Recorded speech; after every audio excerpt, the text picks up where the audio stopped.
At the end of the last episode of Season 10 of The Walking Dead, Carol chases after Alpha, following her into a cave and getting herself and the rest of the group she was with stuck somehow, surrounded by what appears to be a large chunk of the Whisperers' zombie horde. Things ended on a cliffhanger, or a cave hanger or something. What would happen to our trapped heroes? Tune in after the break to find out. In Squeeze, the Season 10 mid-season premiere, the group tries to escape. Daryl, Jerry, Magna, Kelly, Connie, and Aaron are all stuck down there thanks to Carol's rash behavior. They can't go back the way they came in, so they venture deeper. There must be other ways in for the Whisperers to take. Later they even find an arrow scratched into a rock wall. One of the highlights of the episode is when Carol and Daryl talk in the cave while everyone takes a short rest. Daryl is clearly exasperated with his friend. "I can't even turn my back on you anymore," he tells her. Carol tells him that she doesn't just want to kill Alpha, she wants to hurt her badly. She's bargaining with Daryl here, trying to get him to understand why she's acting the way she is, looking for his blessing. "After all the stuff you've been through, I'd probably feel the same way," Daryl replies. "Unless you tried to stop me. You gotta quit all this. You gotta. The people you care about are starting to get hurt."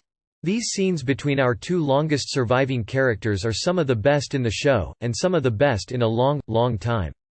It's so nice to have Daryl back as a real character with actual lines, and the Carol-Daryl friendship has never been better, even though it's clearly strained at this point.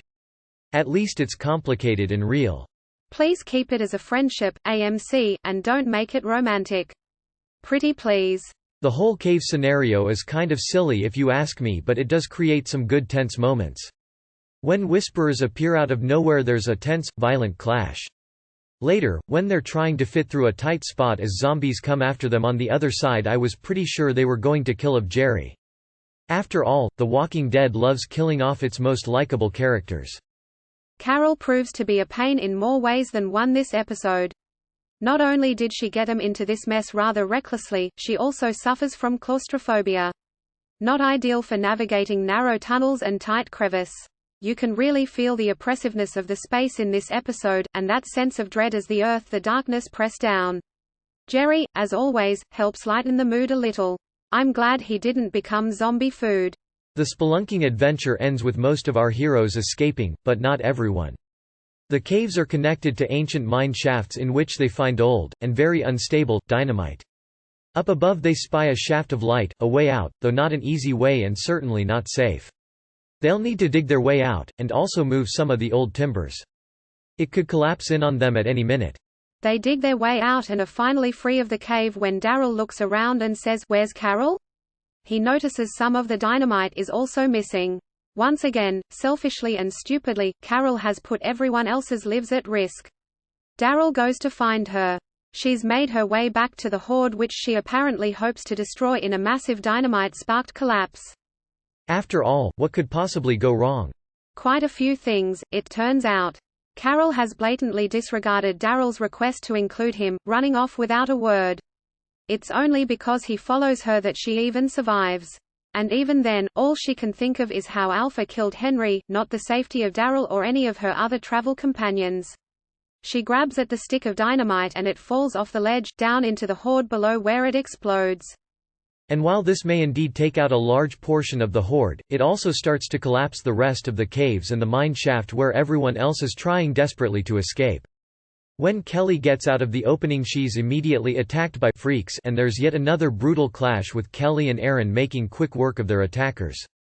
Meanwhile, Jerry is inside, barely holding up the collapsing mine shaft. More Whisperers attack from inside the caves and Magna yells at Jerry to flee. She turns to fight off the Whisperers and the entrance collapses. A huge explosion goes off as more of the dynamite inside the shaft ignites. Magna and Connie are left beneath the rubble, and we don't know if they're safe or dead. They're certainly stuck inside, one way or another. Even if they are alive, they could simply be buried alive. Kelly is weeping, Daryl is trying to clear the rubble. But even though her sister is stuck inside, Kelly reminds everyone that they can't stay there. The explosion will bring walkers from miles around. Carol is weeping and Daryl just looks at her with pure hatred and disappointment. He won't acknowledge her begging. "Go home," he tells the rest of them before running off on his own to find another way into the caves. Nobody has anything to say to Carol as they walk away. And rightfully so. She had no right to put everyone else's lives in danger this way, once again, so selfishly. If she wanted to use the dynamite, she could have waited until everyone else was safe. Instead, she may now be responsible for 2 deaths, one a woman that Daryl clearly has feelings for. She could have killed all of them. This is not the Carol I had hoped for this season. I know she's grieving and that her life up to this point has been riddled with grief and suffering and loss. But she's also smart, and she's been through these kinds of losses before. She's managed to balance that grief with cunning and patience, and now she displays neither. Just reckless, stupid and frankly ridiculous. I suppose it creates exciting conflict, but it feels unfair to her character. The subplot this episode was all about Negan and Alpha. Negan continues his infiltration of the Whisperers, and it's hard to say whether he's truly going over to the dark side again, or whether this is all an attempt to gather intel or undermine Alpha in some way. He's not exactly a favorite in Alexandria, but I can't imagine Negan wanting to have anything to do with such a creepy cult. They're not his style at all.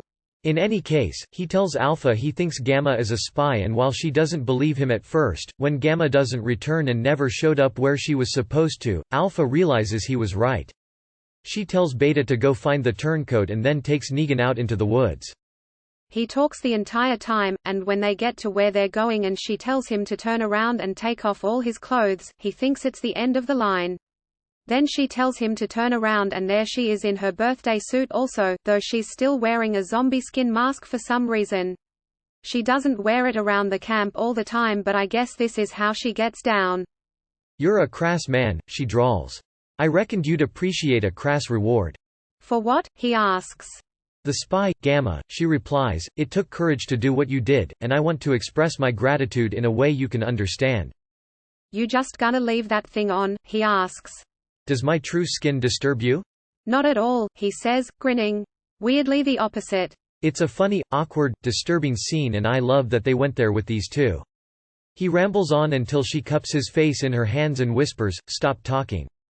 Overall, this was a pretty good episode. Lots of exciting cave action and plenty of dread and tension. I'm really glad Jerry survived, and I'm worried about Connie and Magna, both characters I like. Magna even told Aaron about how sad she was that she left things in such rough shape with Yumiko. Now she may never have the chance to make things right. Life is precious and precarious, and we should never forget that.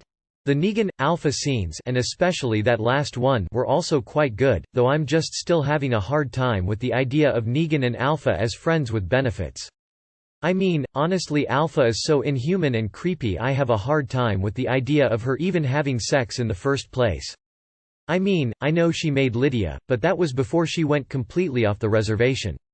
Still, quite a scene. I'm less fond of how Carol is being treated as a character. She's back to being weepy and pathetic. In earlier episodes she had terrible hallucinations. She's reckless and a liar.